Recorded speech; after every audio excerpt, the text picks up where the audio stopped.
Welcome, geometry students from Ottawa High School. This is Mr. Lane, your iPad Initiative instructor. This will be section 3.6, which is lines in the coordinate plane.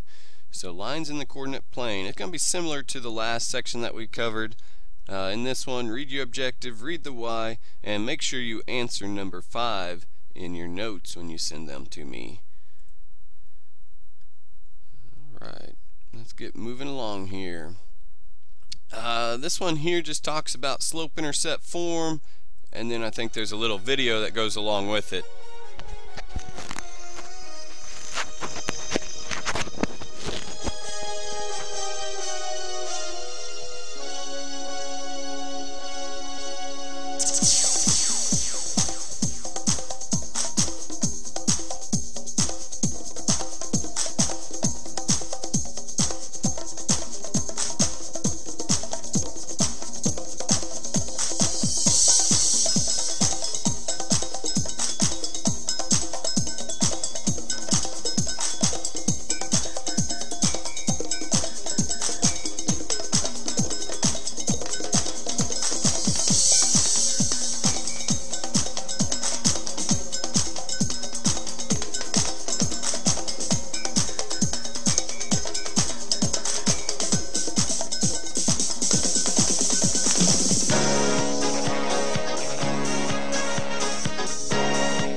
Students, there's no need to feel down. I said, students, make a smile from your frown. I said, students, there's a new line in town. There's no need to be unhappy. Students, when you do know the slope. I said, students, when you're short on your hope, you can try this, and I'm sure you will find the equation of a straight line.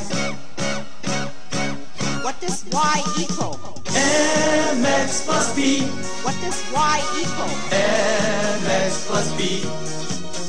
With this formula down, now you know all the words. You can hang out with all the nerds. What does y equal? mx plus b. What does y equal? mx plus b. You can draw a new line, you can work just fine. There is no need to whine. Students, are you listening to me? I said, students, you have an M and a B. I said, students, you can do this for us, but you've got to know this because it's a slope-intercept form. I said, students, it's taking over by storm. Just do it. Use the M and the B. I'm sure you will find it easy. What does y equal? mx plus b. What does y equal? mx plus b. With this formula down, now you know all the words. You can. Alright, hopefully you enjoyed that a little bit. We're going to go ahead and move on with the lesson now. So in the video they talked about slope-intercept form, which is y equals mx plus b. The y is the variable that stays part of the equation, and a value can be put into it to help you find b when we're actually looking for slope-intercept form. The m is the slope, which is the rise over run. We also know it as y2 minus y1 over x2 minus x1, and usually it makes a fraction. X is another part, it stays part of the equation, but we can plug in a value in order to help find b. Now b is your y-intercept. It's the starting point of your graph. It's where it crosses the y-axis. Now, any vertical line is going to have the equation x equals some constant, and that constant can be found by where it crosses the x-axis. A horizontal line is always going to be y equals some number, and that number is where it crosses the y-axis at. Now, write the equation for each of the lines given. This one here, we're going to write these in all just a y-intercept form.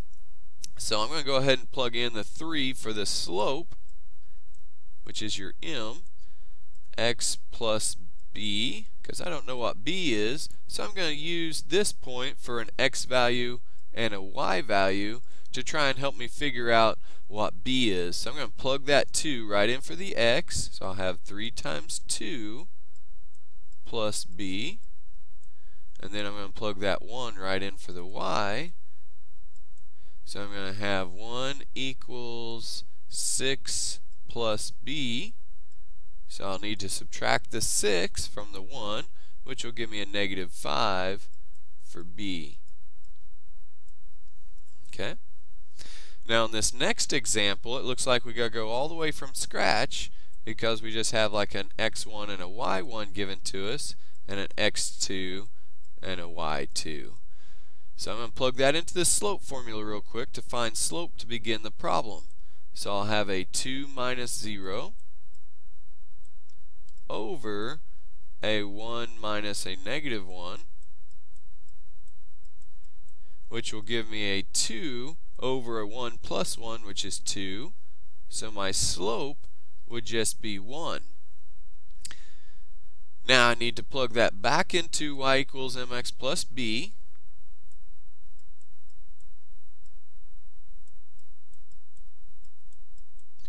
And I'll have to try and figure out what the b is in order to finish this off. So my slope again was 1. I'm going to choose this point right over here. So my x value will be a negative 1 plus my b.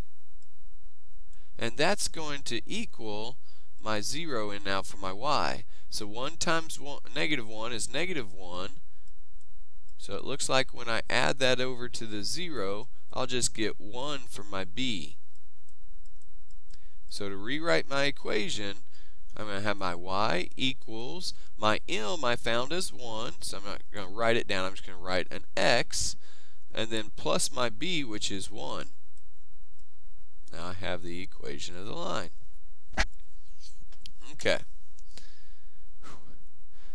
Now in this third example, they just give us the intercepts, which is great because the y-intercept is the b in the slope-intercept form.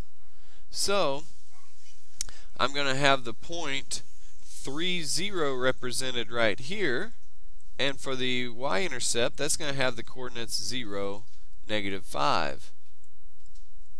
Okay, so now I'm going to plug that into slope formula real quick. So I'm going to call this my point 2, this my point 1, so I'm going to have a negative 5 minus 0 over a 0 minus 3, which is going to give me a negative 5 over negative 3, or just 5/3.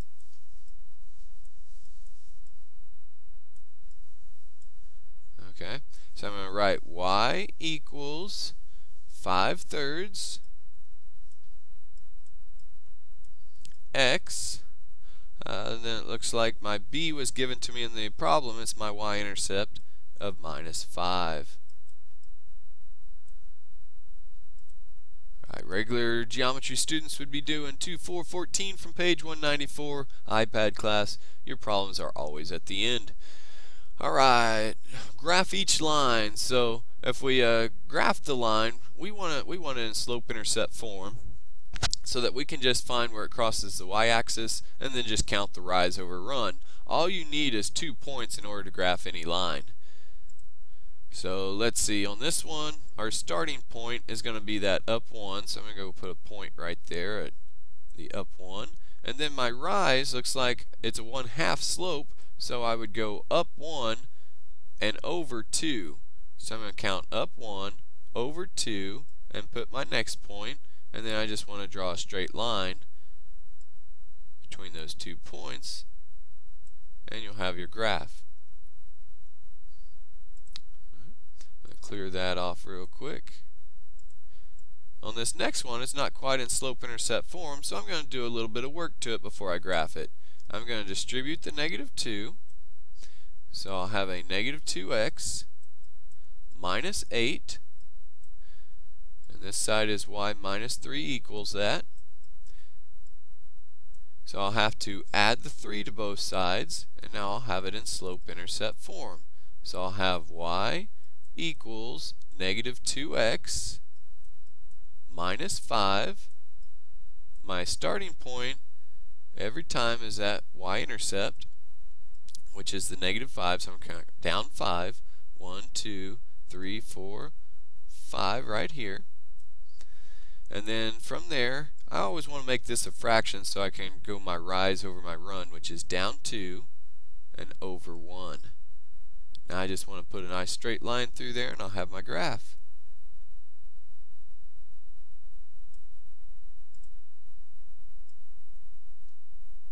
Just like so.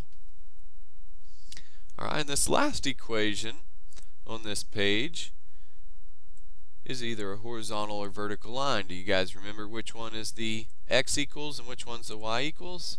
Very good. The y equals is going to be our horizontal line, so we know it crosses the y-axis at negative 3. So all I need to do is make a horizontal line straight across that negative 3, and I have my graph. Very good job. Alright, regular geometry students would be doing 6, 16, 17, and 18. We're going to move ahead in the video here. Alright, pairs of lines. Parallel lines is always going to have the same slope. It's going to have different y-intercept. Intersecting lines are going to just have different slopes. Coinciding means one on top of the other, so they're the same line basically, so they're going to be the same equation, meaning same slope and same y-intercept. So all we're doing down here is kind of comparing those things to see what we would say about the lines. Well, the first thing you notice is these two have different slopes. So if I go with my categories, different slopes just means that these lines are intersecting here. Well, this one here on B, we have one in slope-intercept form, but the other one, it looks like we need to divide by 6 all the way across to get it in slope-intercept form. So let's rewrite this real quick as y equals negative 1/3 x plus 2. And now we have it in slope-intercept form. Notice that they have the same slope, but they have different y-intercepts. So same slope, different y-intercepts. That's my parallel lines. So these lines are parallel on B. Now it looks like we have a lot of work to do down on the C one here. So on C, we needed to pull that x over first because we need to solve this for y. So when I move the x over, it's just going to change its sign to a positive 4x plus 16. So I need to divide all the way across by 2. So that's going to be y left here equals a 2x plus an 8. And now it's ready to compare, but the second one isn't because it looks like I need to distribute the 2. So I'll have y minus 10 equals 2x minus 2. Now if I add the 10 over to the negative 2, I should have a positive 8 left, and a 2x, and the y.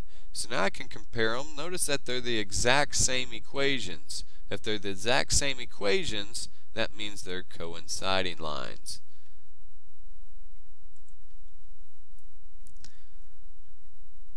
Alright, here's the regular geometry classes problems. Let's move on. I got one last example here. Don't know if we'll quite get through it or not. No, I think I'll do a second video for this and get it wrapped up. So, Mr. Lane, seeing you for the next video here in just a few minutes. Signing off.